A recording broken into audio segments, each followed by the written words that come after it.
Hi guys, we're going to get ready and get started just in a couple of minutes.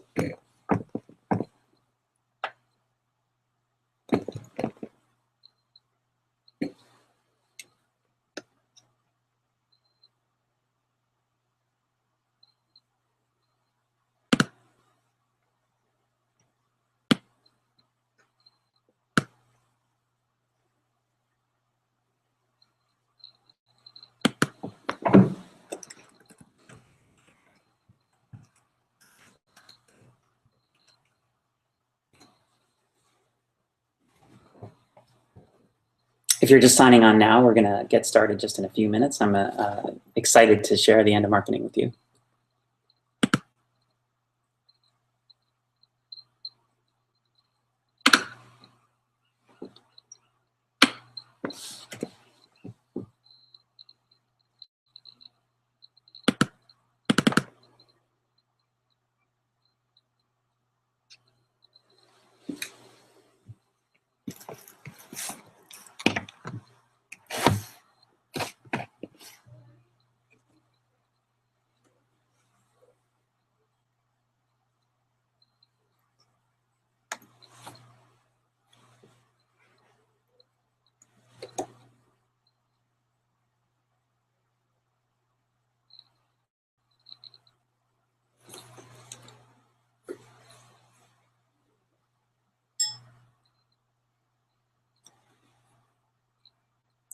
And we'll just get started in just 1 minute.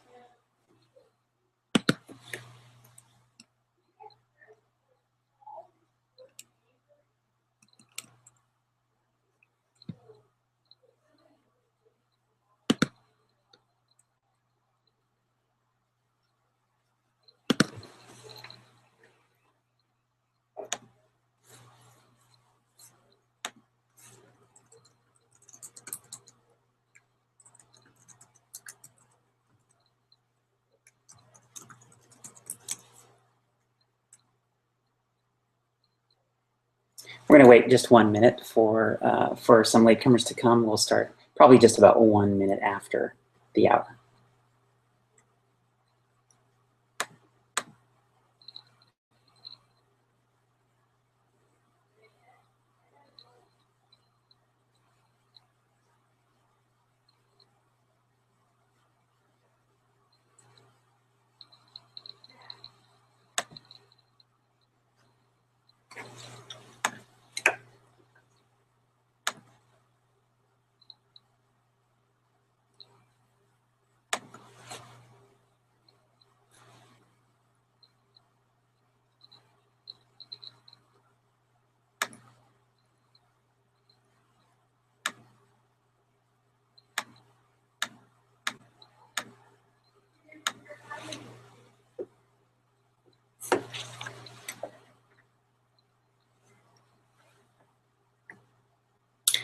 Perfect. So welcome to the end of marketing, potentially the end of marketing. And this is what our partner Josh Zemmel and I have been calling a new innovation in how to get customers for you in your business, because it really has a massive shift of thinking and a massive shift potentially of your time and money and resources away from what you would normally think of as marketing activities and into some other more fruitful, potentially, activities that really have to do with delivering value to your customers directly. And in this next hour or so, I'm going to walk through with you exactly how some of these fast-growing Silicon Valley companies are getting their customers and how we can actually use that same technique that they use in our businesses when we're experts and coaches and consultants. So I'm Brian Franklin, and I've helped 7 companies reach the $1 billion mark by coaching their CEOs and executives. And I've personally coached people like LinkedIn founder Reid Hoffman and Quantcast founder Paul Sutter. And in coaching these executives on their leadership and on their strategy, I've become really intimate with their businesses and how they think about growing them. Some things I want you to know 3 things about me. I want you to know, first of all, my passion is and why I'm doing this call in the first place. And my passion is really that you can have everything that you want in your life, but not just by working for it, not just by stretching and efforting for it, but actually that you get to the point where how you naturally are, just who you naturally occur as, that automatically produces the results in your life that you most want. So that's my passion, is that you get to the place where who you naturally are is enough to get everything that you want in your life. And you might think of it like an Olympic skater. If an Olympic skater really trains and integrates skating capability, athleticism, power into their bodies, then when it comes time to perform, it's their natural expression of who they are that wins the gold medal. And that's really what I want for you, is for you to continue to build up who you are so that your natural expression is the one that wins. My gift, really, I think is, my greatest gift, I think, is a gift of strategy and strategic thinking. And strategy here means the art of creating extraordinary results, but making those results easy to accomplish. Extraordinary results through extraordinary effort is not a strategy. That's just working hard, and that's okay too. But strategy comes into play when, well, how can we minimize that effort or minimize the work, and through a sense of ease, start to accomplish some amazing things. And that's been my gift, and that's really what I'm excited to share with you today, is a strategy for creating extraordinary results, of getting new customers and growing your business that is meant to be really easy for you, not difficult to implement. And probably one of my greatest skills is one that I've developed over the last decade with my wife, Jennifer Russell, and we are really skilled at building community and creating a community of like-minded people like you who are committed to making a difference and using the power of our networked relationships with each other to get more and more extraordinary results, and also to just have that value, that sense of meaning and purpose that can only come from belonging, and from belonging to a community that you're proud to belong to. So I hope that you join us now in this community, and also that you become community builders really yourselves. I think we have an opportunity in the next hour or so to spot a trend. And trend spotting is a fun activity for me, because you can start to take actions now, once you've spotted a trend, that will build the future results that you want to create. If you're unaware of the trend, you could end up investing in activities and thoughts and feelings and directions and techniques that over time yield less and less and less benefit. And I know in your lives, I'm sure you've had that experience where you start to learn a technique or start to take a practice on or really invest in something. And at first it starts to work well, but then the more you work at it, the less you get out of it. And that's an example of being sort of on the wrong side of a trend line. But when you can spot an upward trend, then what happens is each piece of effort that you put in now starts to multiply as the trend goes up and up. It's kind of like, imagine if we had started the trend or started to work with the idea of web portals like AOL in 1990. Or if we had first started to use pay-per-click advertising in our businesses in 1997, when it first started to trend upwards.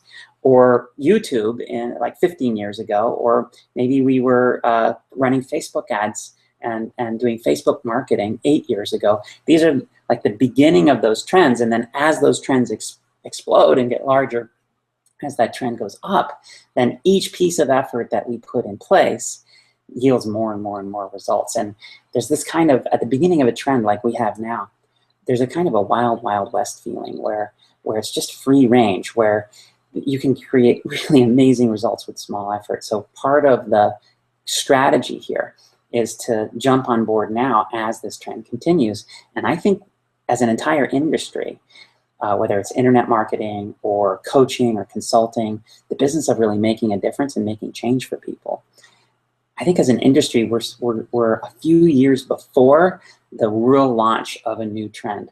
And that new trend, I think, we're calling the end of marketing, because it will totally change how we're doing it. And I think that there's an opportunity for you to jump on board right now and start thinking about and implementing this kind of strategy in your business. And you know, there's kind of a dirty secret in the marketing business, and that's the dirty secret is, you know, there's a lot of people teaching different techniques. There's, you know, product launches and affiliate marketing and Google advertising and Facebook advertising, and the secret is that a really small minority of entrepreneurs are actually able to make that kind of marketing work for them.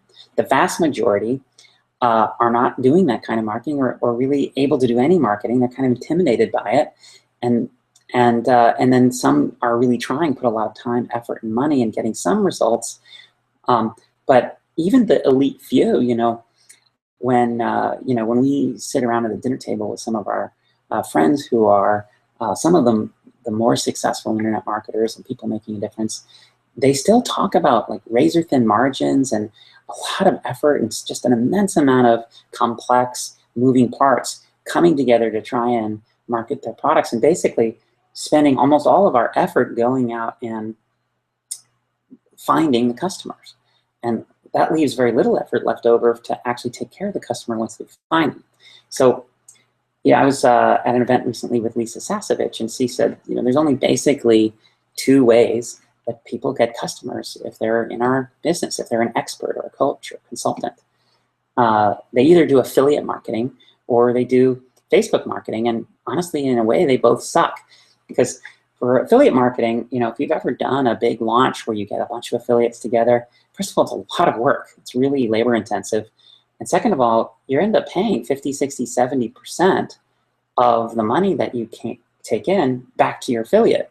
I was actually at an affiliate conference recently where someone stood up sort of triumphantly suggesting a new strategy that they had implemented was that they gave their #1 and #2 affiliates 100% commission, meaning 100% of the money they made from the launch for #1 and #2, they gave back to the affiliate. And this is for a core product, multi-$1,000 product. So of course the affiliates were excited, you know, happy to mail and participate, but that really does a huge amount of damage to your margins, and there's so little money left over after you paid 100% for your top couple of affiliates, which probably could bring in half the traffic of your whole launch. So already half the money is gone, and then you pay the other half. You know, you pay a quarter to the other affiliates. Anyway, you just end up doing a lot of effort for a small little piece of food at the end. It's kind of like gathering, like way back in the pre-agriculture sort of ancient history of civilization. You know, in the days of hunting and gathering was really labor intensive, and you may work all day and you come back with a few berries. Now, it was pretty much guaranteed to work.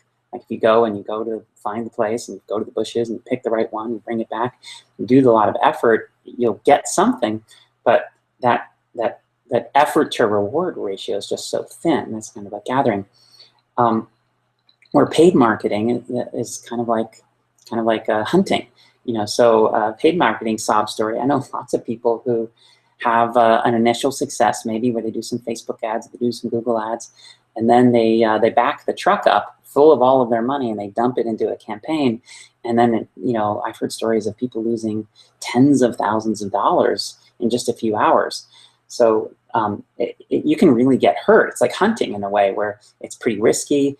When you win big. You know, you get a lot of food, but a lot of times you come back with nothing. It's also kind of a hit-based business where some of the best marketers I know who use paid advertising, they are only right 1 out of 5 or 6 times in terms of what kind of product is going to sell, what kind of sales page is going to work. And they might spend months developing just a marketing campaign only to find out that it didn't work. And then they keep doing that until finally they get a hit that pays for all of them. But even that hit, you know, they're still spending up to 100% of that initial product, the money they get just back on advertising. I mean, it's considered a win in paid advertising if you have what some people call a self-liquidating offer, which is where 100% of the money you get from your initial offer, you pay back in advertising. Now, the value is you get some leads at the end, which you can sell something else, but you have to create an entire product and sell it and market it and serve it just as a marketing exercise just to get some leads so you can sell them something else. It's a lot of effort. So I also know those are the main two ways, but there is a third way that people do marketing, which is to not do it at all. Which if affiliate marketing is like gathering and Facebook advertising is like hunting, this is like starving, and this is where you just rely on word of mouth and you kind of sit around and hope for a phone call, or you might sheepishly talk to some people, or go to a BNI networking event, but you're not really doing any systemized marketing. And then you probably buy a program, you learn a little bit about marketing, but it just seems like so much work and so intimidating. And it is, and again, the dirty little secret is that even if you do all of the stuff you're supposed to do, at the end of the day, there's so little left for you. And that's been bugging me for years. It's really been distressing. It's been like the dirty secret that I've been looking for a solution, not just for you, but for us, for me. Like, how can we do it a different way? So to explain how the end of marketing can work, there's a term that we want to get clear on, and you may already know what this is. If you're a marketer that's already successful and you're interested in, how can these kinds of strategies multiply your results without multiplying your effort, then you clearly already know what a customer acquisition cost is. But you might not have known that term, or you might kind of vaguely know what it means. But customer acquisition cost is the average of all of the expenses that go into getting a customer. So if you pay, for example, $100 for a lead, but you also pay a sales commission, but you also pay a commission to the affiliate marketer, and you also spent some money on, maybe you did a video and you paid for a videographer to come in. All that money that you spent gets added together, divided by the number of customers that you actually got, and that resulting average is called the customer acquisition cost. And obviously, the lower the customer acquisition cost, the more profitable your business is, because you have more money left over for you. And I would argue the lower the customer acquisition cost, the better the product or service is that you can offer, because you can take some of that money, take some of your time and effort, and invest it in delivering more value to the customer itself, which then will build your brand over time. You actually could be a more valuable company. So it's really important to lower that customer acquisition cost. And for most coaches or consultants or experts using these forms of marketing, it's not uncommon for a customer acquisition cost to be $500, $1,000, $2,000, $5,000 for every customer. Now, I spend about half my time in Silicon Valley coaching these CEOs who are growing these businesses. I mentioned LinkedIn at the beginning of the call.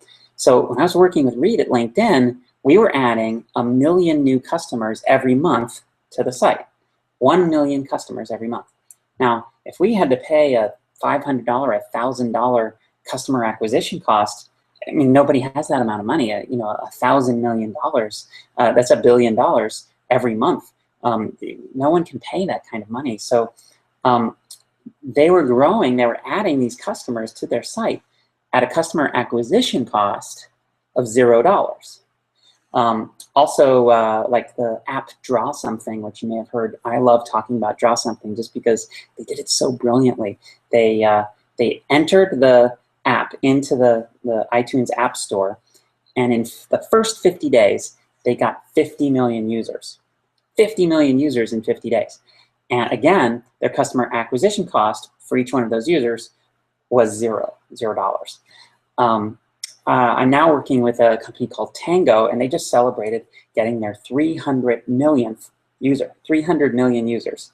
Now, I know when you're talking about like growing your list, and some people are excited because they got 1,000 people on their list, or they've learned how to get 5,000 people on the list, or a 20,000 person list, or a 100,000 person list, and really the greats, the people that we look up to, admire the most in the field of email marketing, who we consider to be kind of the experts, maybe have 1 million people, on their list.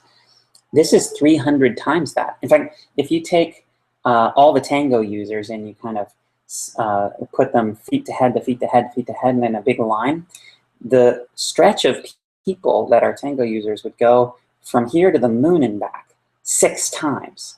That's how many. That's how large 300 million people is. But the point is, their customer acquisition cost, which you guessed it was $0. So how did they do it? Do we struggle to get 5,000 people on our list, or 20,000 people to opt into a launch, which would be considered a huge success? How do we struggle to do that when they're able to get many, many, many thousands of times that number, and they're spending a lot less money for each one than we are?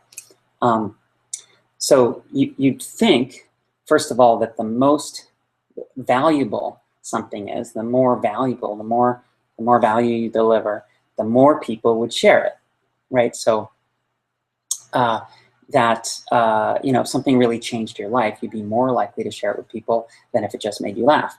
But if you just look at the most shared YouTube videos in the world, it's immediately obvious that that's not true. That sharing is not driven just by, oh, I got value and therefore I'm going to share it. And the companies that are fast growing in Silicon Valley understand that, and the way that they grow is by going viral. They grow with what some people call viral marketing, but I think viral marketing is a misnomer, which is why we call this the end of marketing. It's really about understanding viral business growth, which doesn't occur necessarily in the marketing side. It occurs on the product side, in the product or service itself, and I'll explain that in a second. So, we understand word of mouth, we understand sharing, but why are they so good at it, and as an industry we are not? And I think it's because we do it the dumb and the dumber way, and they understand the smart way, which is why so many Silicon Valley companies they grow to millions of users, proverbially overnight.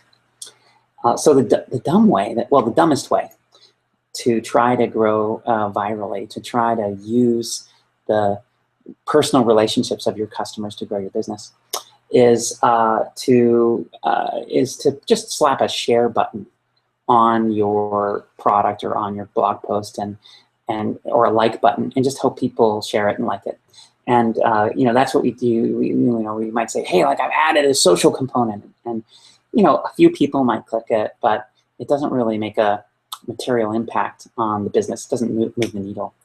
So that's the dumbest way. The dumb way, which isn't as bad as that, is some kind of formalized program, but really that relies on generosity, reciprocity, or gratitude as the main drivers of sharing. So if you're going to grow virally, it means that every customer you got shares the product with their friends, and their friends become customers, and then their friends become customers, and so forth. That's how viral marketing works.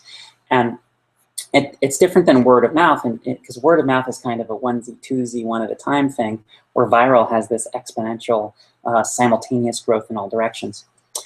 And you can't really get viral growth, in my experience, from those motivations of generosity, reciprocity, or gratitude. Generosity meaning like, oh, I'm your customer and I'm a good person and I'm just generous, so I'm going to generously share your product with my friends as a nice thing to do for you. Or reciprocity, you're going to give me a discount on my ticket if I give a ticket to a friend, so the two of us can come together to your event, or you give me one free, and this kind of, you give me something, I give you something, reciprocity. Or gratitude, wow, you've given me such, a great experience. I'm so grateful that I'm gonna share what you've got with my friend as as an expression of my gratitude. And the problem with those three motivations is that they only activate a tiny percentage of people. Most people actually don't do stuff out of reciprocity, gratitude, and generosity that's outside of their normal behavior. They're not going to sit and go, oh, like, what other products and services that I use that I could share with my friends today? Well, let's see, where am I feeling generous, and where is there reciprocity, and where do I feel grateful? It's just not how it works. So, I mean, some people do, which is great, but it's a small percentage. Also, I want you to notice that there's something in common to each of those motivations, which is it's framed. This is, if you're writing, if you have notes, you want to write this down. It's framed that the customer is doing something for you when they share your product. And what Silicon Valley has understood is to turn that around, where sharing your product means that you are doing something for the customer. And the way they do that is they make getting the value that the customer signed up for dependent on sharing with their friends. So a simple example would be Dropbox. So if I sign up for Dropbox, the value that I want from Dropbox is to be able to share files with the people I work with. So I've got a file, I want to share it with the person I work with because I want to work on the file together. And so I reach out to my friend and say, hey, I want to share this file with you. Now, throughout that process, of course, I'm sharing Dropbox with them. They have to sign up for Dropbox in order for me to get the value that I wanted, which is file sharing with my friend. But I'm not doing that because I feel grateful to Dropbox or because Dropbox gave me $1 or, I'm doing it because I have a motivation to work with my friend on this document. And in order for me to complete that motivation, as a necessary component, I have to share Dropbox. In the early days of Facebook, if I signed up for Facebook, it's only fun if all my friends are on there too. So, I don't want to just read the news feed of a bunch of people I don't know. So I've got to share Facebook with my friends in order to get the value that I see as possible from Facebook.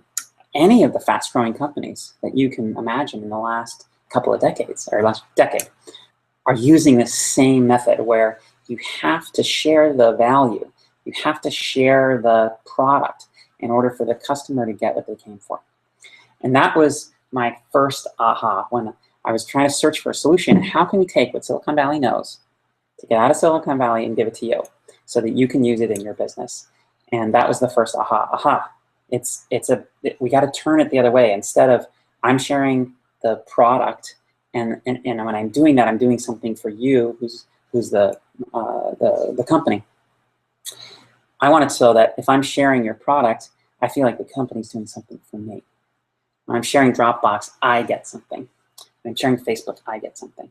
And so we have to have sharing your products and services feel like that your customers are getting something for doing that. And that led to my second aha, because this was rattling around in my brain for about a year.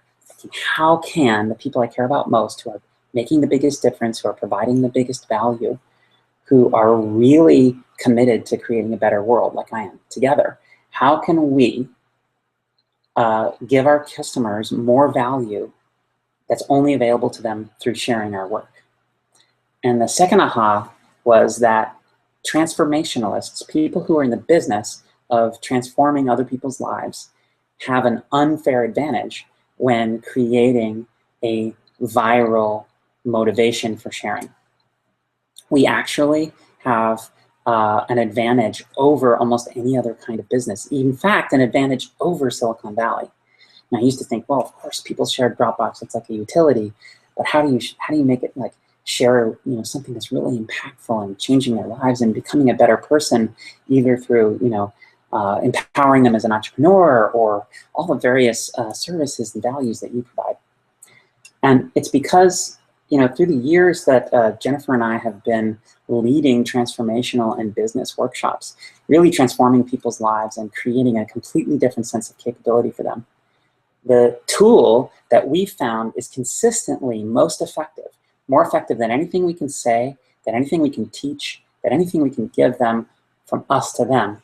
The number one tool is engaging their community to support that change. So if we're in the business of helping people, if we're in the business of really changing their lives, and we can engage their community in helping them to change that life, then we're putting in place the number one tool in existence to do our jobs the best we can. So we're going to be more effective at it. And in order to engage your community, you have to share the work that you're doing. So we have this component of you have to share it in order to give it. And so that on that basis, we started to build some viral loops. When a viral loop means, a automated process that takes a customer and then invites them to share it, and then captures the people who they've shared it to and invites those people, the friends, back into the product. We started to build some viral loops based on that value. Probably the most popular of which now is what we call a feedback based viral loop. And I'm going to go through as very specifically how to do a feedback based viral loop. Here's how it works. So just this morning, I was talking with a friend, and we were building a viral loop for first-time CEOs. So we coach first-time CEOs. I coach first-time CEOs. So this is designed to, how can a first-time CEO share the fact that we're working together, tell their friends about that in a way that's powerful, and in a way that's going to get value to the first-time CEO. And so we started to build a survey, which is like a 360-degree feedback for first-time CEOs, where if you're my client, you're a first-time CEO, as soon as you sign up to work with me, I give you this survey, and I ask you to send it out to 25 of your friends. And I say especially send it out to people who are other CEOs, because they can give you really high-quality feedback.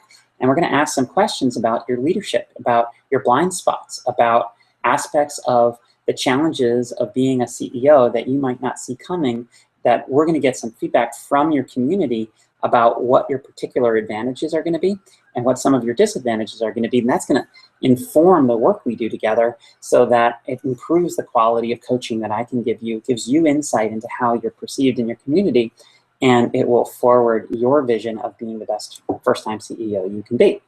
So he sends it out to 25 of his friends, other CEOs, other executives, people who he's going to get high quality feedback from. And I should say, I've thought it twice, I should say he or she. A lot of the first-time CEOs I've worked with have been phenomenal women who are in that leadership role. And then at the end of the survey, as they're filling it out, provided I've written the questions correctly, and I'll get to that in a second, they start to get kind of jealous that their friend is getting this awesome help to be an awesome first-time CEO. And I'm speaking right to all of the concerns and hopes and dreams of them as a CEO. And they actually want to know, how do I get in on this? And so the last page of the survey says, listen, if you happen to be a first-time CEO as well, and you have some of these same concerns, just as a thank you, as a way of saying thank you for taking some time out to help my client and your friend be extraordinary, I'd be happy to spend a half hour on the phone with you and to discover whether the kind of work that I do could help you become the kind of first-time CEO that you want to be. So we can expect, if someone sends that survey out to 25 people, 25 of their friends, that about 10 of them will actually do it, less than half. And then of those 10 that actually do it, 2 of the 10 might be qualified and interested in what we have to offer, which means we get 2 telephone sales calls, for example, in this example. And of those 2, we should be able to close 1. These are warm leads. These are friends of people who've already purchased a product with us. So we should be able to close 1 of those 2, which means that every customer gets us in a couple of weeks another customer. Now, you might think that that would double your business. If you have all the customers you have now, and every customer got you 1 more customer, you think that would double your business. But it's actually much greater than that, because if it takes only a couple weeks to get that second customer, then this new one gets you a second one and a second one, and so forth and so on. And so, pretty soon you have more customers than you know what to do with, which is a great problem to have. For companies that have the ability to scale their fulfillment, you can get a customer ramp that just keeps going up. So in order to be good at creating a viral loop for transformationalists, like the one we're talking about, first of all, you have to really care about getting value to your customers.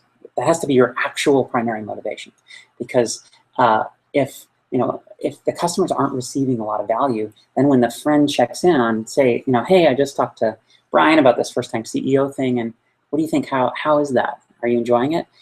They have to say, oh my God, this is amazing, you have to do it. So if you're actually providing value, when they check, it's going to be great, and that will close the deal for you.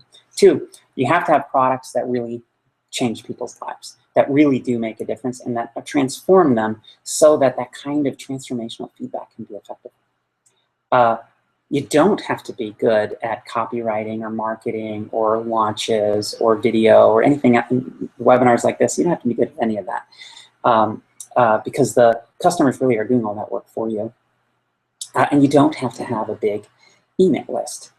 You don't have to have a huge list to send this to, because really if you just start with a few customers, it's the customers that are already paying you that are going to be your biggest advocates. And to make it work, you have to write the questions in a particular way. The questions in the survey, because if you just say, like, what's your favorite color? How tall is this person? Do you think they're good at leading or bad at leading? If you just ask some boring questions, you're not going to get the viral thing going. Every question has to serve 2 purposes. First and foremost, it actually has to serve the purpose of creating information that's valuable for the customer, that's valuable for you as the expert or the coach or consultant, that will help you legitimately change how you interact with them and increase the value that they get. And it also has to create a clear sense of what the value of working with you is. So the benefit that the customer is getting is clear in the question too. And if you keep making clear the benefit that your customers are getting, then their friends are going to keep reading about the benefit that the customer is getting and start to get more and more interested. So, for example, you can say a great question. I just say this as a funny example. Hey, my client, your friend, is going to be on a rocket ship to the moon, and he's just going to be soaring so quickly. And I'm just curious, what color helmet do you think we should provide for him or her on this trip, so that we can really provide a customized experience, red, black, blue, or whatever. So the question kind of has 2 parts. The first is, the customer's going to the moon. There's some awesome results that they're going to get. And 2 is, and tell us a little bit about the customer so that we can help. Now, that was kind of a silly example, but perhaps less silly. You could say the customer's going on a rocket ship to the moon, and which part of the intensive anti-gravity training should we pay the most attention to? Which part are they going to be skilled at or advantaged at? Where are they going to be disadvantaged, so we can know where to pay special attention? That might be a slightly less silly example. So, I said that in general, if 25 friends, if a person sends this to 25 friends, 2 of the friends might be leads, because only 10 might actually respond. 2 of the 10 are interested and warm, and you can close 1 of the 2. But let's talk about some actual results that are happening from people who are in the Success Circle program that I lead, where we teach people how to put these viral loops in your business. So Sage Levine, and I said this, I think, in the email, she's now up to 129 customers that have taken her viral loop survey, which, by the way, each customer is paying, I think, $8,000 for her program. So go Sage. And that has yielded 206 new leads. So 129 customers has given you 206 leads, which is phenomenal for that kind of program. It's just amazing. And her sales team now can follow up on those 206 leads. So great. Also, I think I mentioned this in the email, but a yoga teacher that does high-end one-on-one yoga instruction. And this is a great example, because I think it really speaks to the coaches and the consultants and people who haven't started any marketing yet. You don't really have a list. This person had no list at all, no marketing, no copywriting. And they were able to get 9 sales appointments just from the first customer that they tried it with. And he tells me that he usually closes about 80% of his introductory sessions. So he has these 9 introductory sessions now on his calendar, which, even if he only closes half or less than half of those, like 4, that would mean that he'll have 1 customer that will get him 4 more. That's 5. Those 5 would then each get him 20 from there. It's crazy how quickly it would grow. Also, the Integral Center in Boulder, they've done a viral loop for their in-person workshops, and they're headed now towards 2 new leads for every customer. And this just went out, so I think the it's likely to even go higher in the next few days. But so they have 2 new leads for every customer for their entry-level $1,000 in-person workshop. And just to get that number of new leads, again, these leads don't have any affiliate commission associated with them. They don't have any marketing fee associated with them. And essentially, they're free. And they tend to be warmer, more qualified, and more interested because there's people in their personal life that they have a personal relationship with that's actually doing the program, that's actually getting the same results. So it creates the sense of community and doing it together. I think this is one of the things that Silicon Valley actually really understands that sometimes marketers might forget, which is that our customers are real people. You know, they have friendships, they have mothers and fathers, concerns and hopes, and they talk with their friends, and they, you know, they care about doing well, they care about getting the value, and they're going to talk with their friends about how things are going. So if you can use those relationships and those conversations to your advantage to make the biggest difference you can for them, that would be awesome. That would be awesome. So, all right, that's basically how it works. Now, you may be already squinting at me because you may have some questions, and there are some ways that viral loops can break. There's ways that this doesn't work, in other words, and risks that it might not work. And I wanted to talk about some of the risks that why it can break, and some things that we do to make sure that it doesn't break, that we reinforce the viral loops in those danger zones. So the first way it could break is that some people don't want to get feedback, especially like if your product is to help people with spinal injuries or erectile dysfunction or hemorrhoids, or, you know, there's so many things that people don't want to talk about with their friends. So, so the whole feedback might not work. Now, feedback is only one of the 3 types of viral loops that we've developed for transformationalists, and that's the one I've gone into in detail. But just to let you know, there's a couple others. One is like a support network viral loop, so Barbell Shrugged, the company that's led by Mike Bledsoe, they're also a customer, and they do a kind of a contest or a support group viral loop where when someone signs up for one of their weightlifting courses, it says, listen, this is going to really work if you get 5 guys to do it with you, so that you can all have a contest together. And then they send content to everybody about how to gauge the contest and stuff like that. And so those other 5 end up signing up the program because they want to win the contest. So there's a support group. There's a health clinic in New Zealand that's setting up a viral loop with us. And there's, again, you know, people are coming in with a back injury or a knee injury, and it doesn't like work to say, can you give me feedback about my back injury? It's kind of weird. But what they've decided is that they can define a healthy lifestyle that they encourage people to live. And when people come into the clinic, they send out a viral survey to get support in living that healthy lifestyle. So I need a hydration partner. Are you willing to be my hydration partner? And we'll make sure that each other are constantly drinking water. I need someone to eat lunch with at work who's going to help me stick to the salads and away from the cookies. I need a workout partner who's going to work out with me. You know, and they've created about 9 roles that people in the community can play to encourage a healthy lifestyle that will actually change the causes that caused the physical injury in the first place.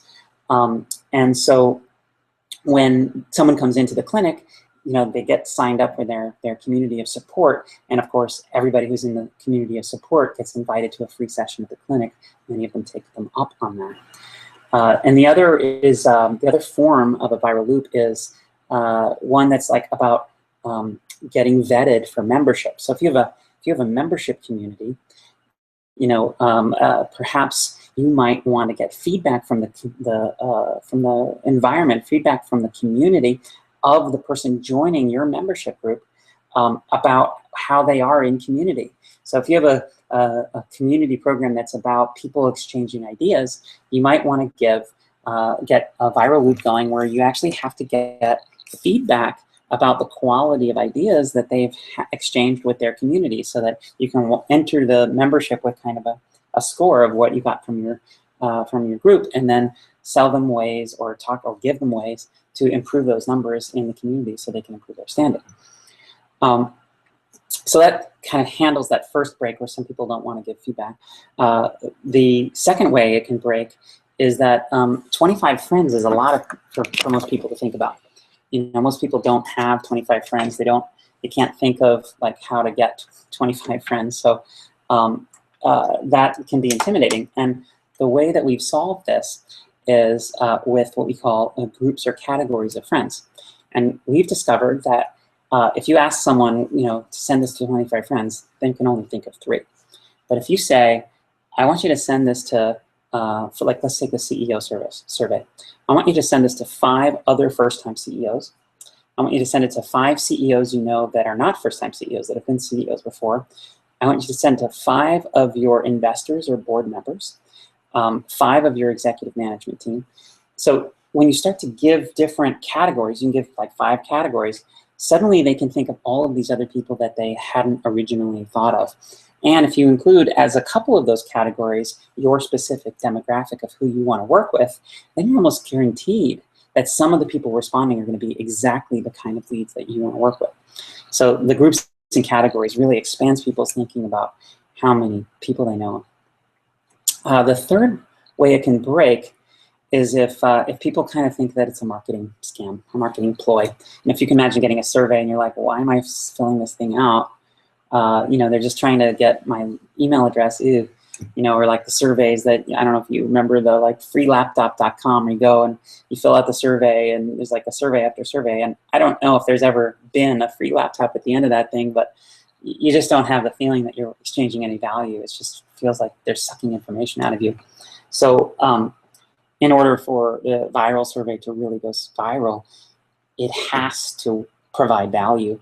The survey really has to be about getting information you can only get through the community that gives a powerful reflection to your customer and arms you to be a better agent for their transformation and change.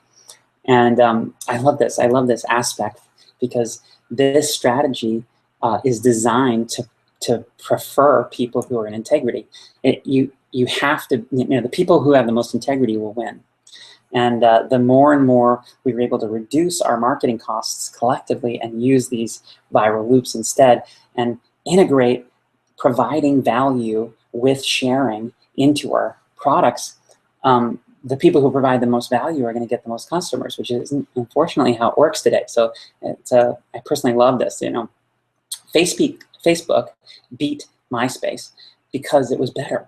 It just was better. It wasn't because Mark Zuckerberg was a better copywriter or had an army of marketers bombing email inboxes. You know, it was because it was a better product. The viral growth companies win when they're better. And I think that will turn all of our attention to being the best we can be, providing the most value we can. And that's something that personally excites me. You know, if you invest in shifting your way of thinking about marketing to viral, think about providing more value and sharing through value. Some things are going to happen. First of all, you're going to get more customers, a lot more customers, if you shift your thinking and really focus on that. And they're going to cost you less. Your customer acquisition cost is going to approach 0 for the more customers that you're going to get. Now, if you don't want new customers, that's okay. Some people don't want to grow their businesses, it's true. And but I still think you should go viral because that means you can be choosier about the kinds of customers that you work with. And you can only work with the customers who are really ready to get down to business, who are ready to implement, who really value what it is you have to offer and are gonna take advantage of it and really implement it in their lives. And the more choosy you are with your customers, I think the better quality of life you have and they have. And it's going to free up some time. It's going to free up some resources and money, which I hope you'll use that free time and resources to really think about how to provide more value, how to make your info products more valuable, your trainings more valuable, your coaching more valuable. How do you really, you know, imagine all the time that you spent thinking about and learning about trying to feed yourself, trying to get new customers, and applying that to how can I really get my customers to win. So, you know, we were talking about hunting and gathering earlier, and I think that viral loops can be like the introduction of agriculture. Because what happened was we used to, as humans, spend all of our time and energy on getting food, on feeding ourselves, and we were either hunting or gathering, and that really took up all of our time, so there wasn't much left. When agriculture was invented, suddenly it drastically reduced per capita the amount of time that we had to spend feeding ourselves, and what that did was it freed our attention. And with that free attention, our consciousness was expanded, and really culture was created. Art, architecture, religion, government. These ideas came out of all of the free attention that we had, which was afforded to us by the invention of agriculture. And it presented a massive change in consciousness in humanity, in the species. I think our industry is going to do that right now. I think we are about to experience this massive shift in consciousness where the more we embed sharing into the quality of our products and make it one thing so that marketing and providing value cease to be different.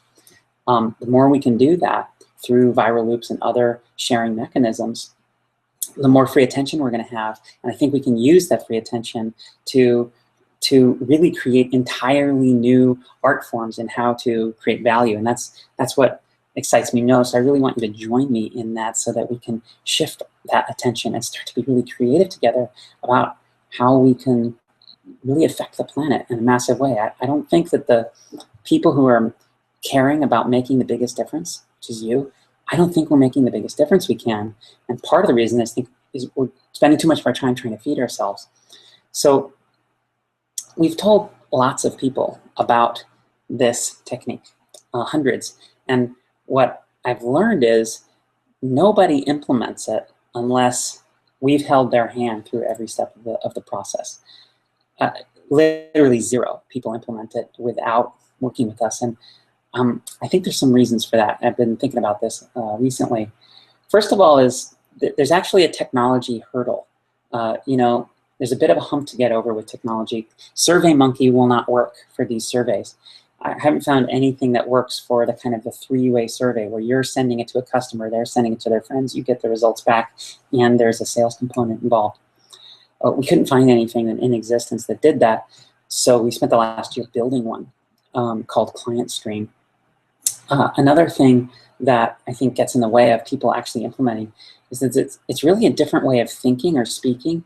So if you've learned how to do any copywriting as kind of almost teacher speaking to student or guru speaking to devotee or expert speaking to learner, if you've learned that kind of copywriting, that won't work for this because all of the language is actually friend to friend.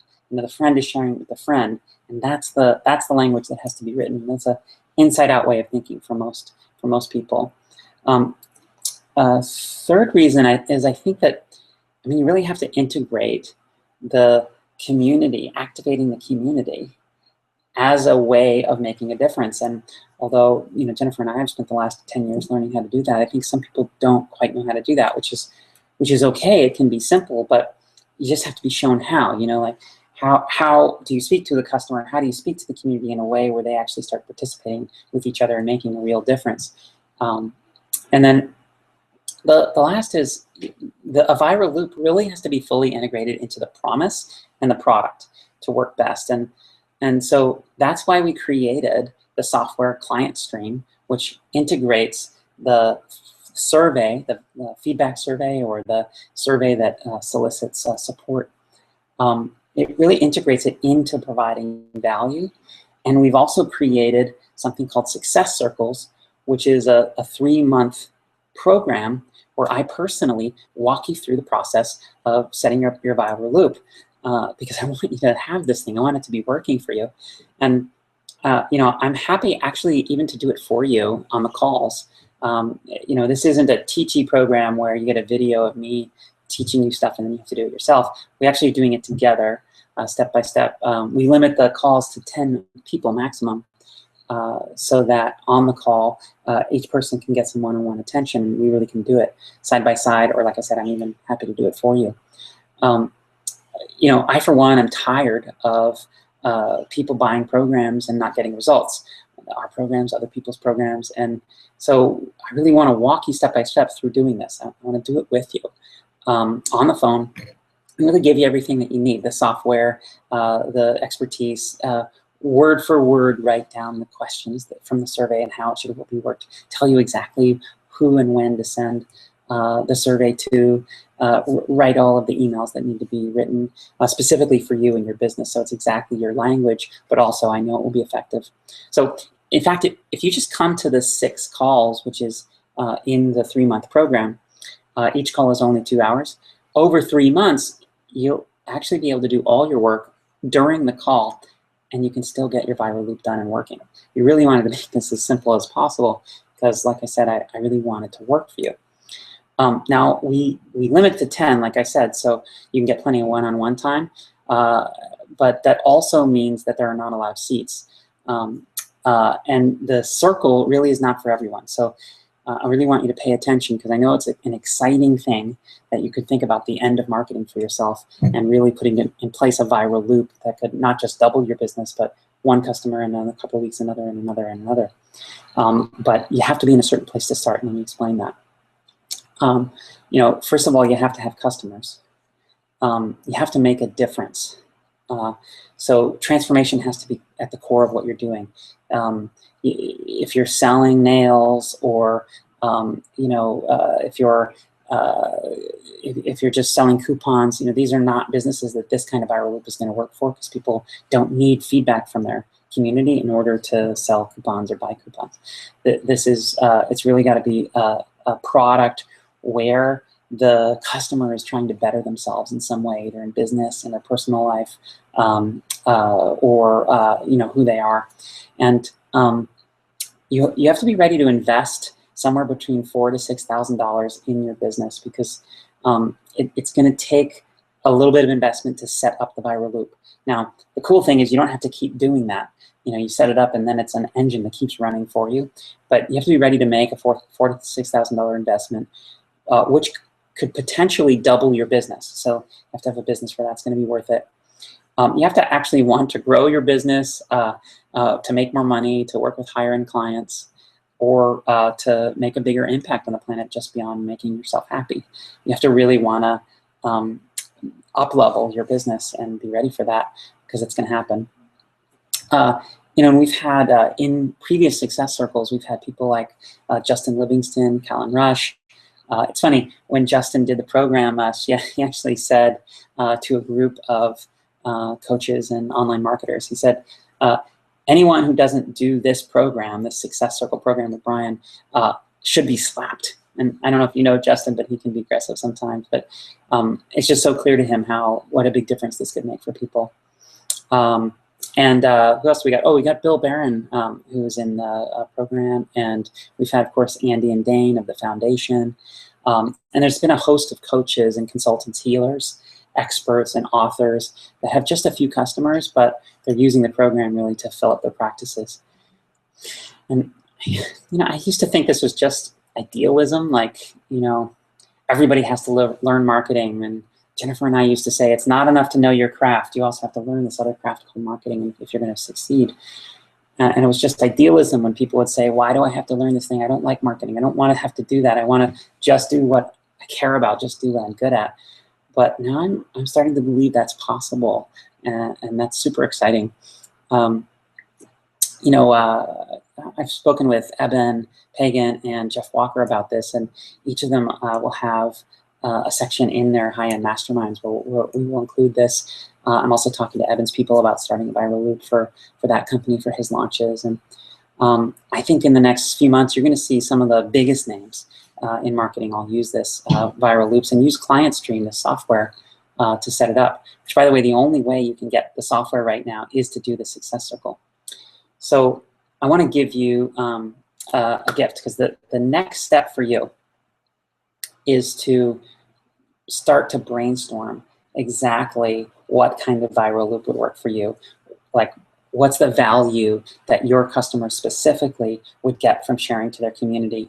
What kind of questions can you ask them that will elicit that value and help you give them that value, and also make your customers interested in your work?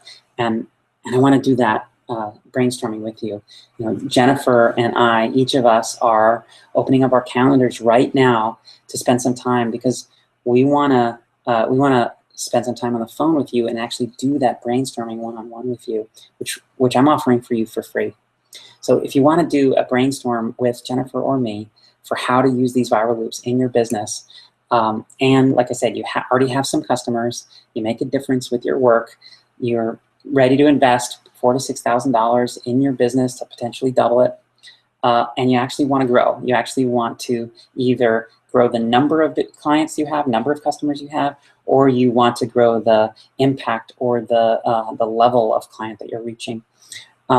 Then go ahead and sign up for a call with us, and we'll spend some time with you. Again, there's only 10 seats left, and there are hundreds of people listening to this recording. So go right now to brianfranklin.com/call, C-A-L-L. It's brianfranklin.com/call. You want to spell Brian with a Y, BRYANFRANKLIN/call, C-A-L-L, or .com/call. Anyway, so go to that link now, and it'll take you right to our calendar, and you'll be able to sign up for one of these calls, which we'll do the brainstorming together. We'll also talk about the success circle and whether you're a match for that. Either way, we're happy to do the brainstorm for you. And there's one more gift, because there's one last way your viral loop can break, which is if once you get the leads, if you can't sell them. And so if you sign up during your call, during your brainstorming session, if you sign up for a success circle, we'll add the Natural Selling System, which is a $1,000 program that's offered on Udemy. We'll just give it to you so that you can have the best program possible for learning how to take those leads and convert them. We've had amazing results in teaching people a natural conversation that automatically gets people to want to work with you. So if you, it's really the complete package. If you sign up for Success Circle, you'll get not only the viral loop and the 3-month program, but you'll also get the Natural Selling System, which we'll throw in for free, an extra $1,000. Because again, we want this to work for you. So thank you so much for learning about the end of marketing. I'm so excited to really get to meet you and to work with you. And I'm also looking forward to our brainstorming session together, or the one that you're going to have with Jennifer. And I hope this webinar really can show you how you can experience the end of marketing. Be well, and thank you so much. Take care.